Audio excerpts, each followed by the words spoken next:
On this episode of The Airport Economist, step inside the United Arab Emirates, a key international trade hub between East and West. Why the UAE is so much more than oil, gas and gold. As the country broadens its business horizons, learn what opportunities are ahead. The UAE attracts more than 10 million tourists each year, and that steady stream of holidaymakers has raised demand for red meat. It's great news for Australian exporters who supply premium-grade beef and lamb to luxury hotels across the Emirates. Let's catch up with one of those exporters that's established a strong foothold here in Dubai. So what does Mulwarra actually mean? Mulwarra is an Aboriginal word for a fella who's always got meat. So when did you first start exporting? Was it from day one?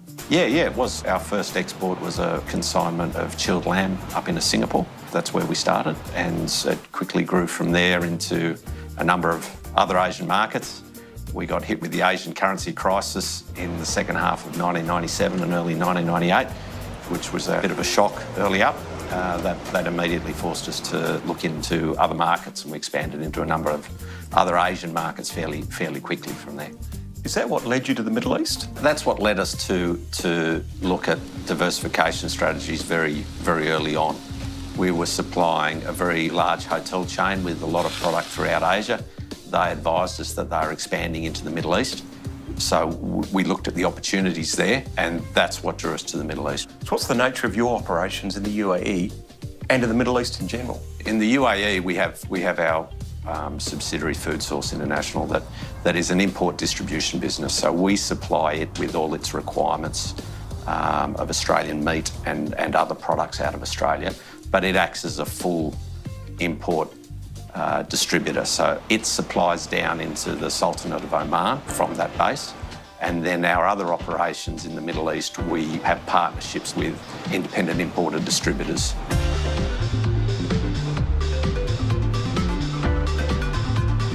You've got a red meat background, but you've diversified beyond meat. In the early days where we were supplying our importer distributors with our meat range, and they would say, well, can you get us this? Can you get us this? So that allowed us to go out and look to source the best products in other categories.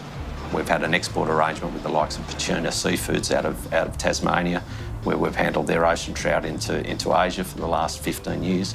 We do quite a bit of work with other seafood suppliers, mussels, kingfish, oysters. We do a bit of work with the likes of Mandadgery Creek venison. We do some high-end cheeses out of Meredith Dairy in Victoria.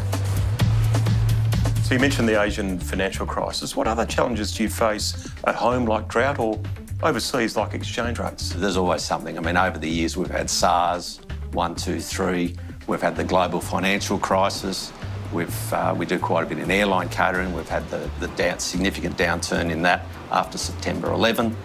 We've had the currency down to 65, quite a long time ago. We've had it up to 110. We've had it back to the high 60s at the moment. So there's always a challenge. And then on the supply side, you've always got something in Australia. There's droughts, or there's floods, or there's fires. That's presented logistical challenges in terms of truck movements. And as an export business, you have to be very flexible and very fleet of foot in adapting to those things.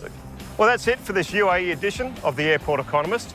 See you on our next business adventure together somewhere around this great globe. I'm Tim Harcourt, and I'm The Airport Economist.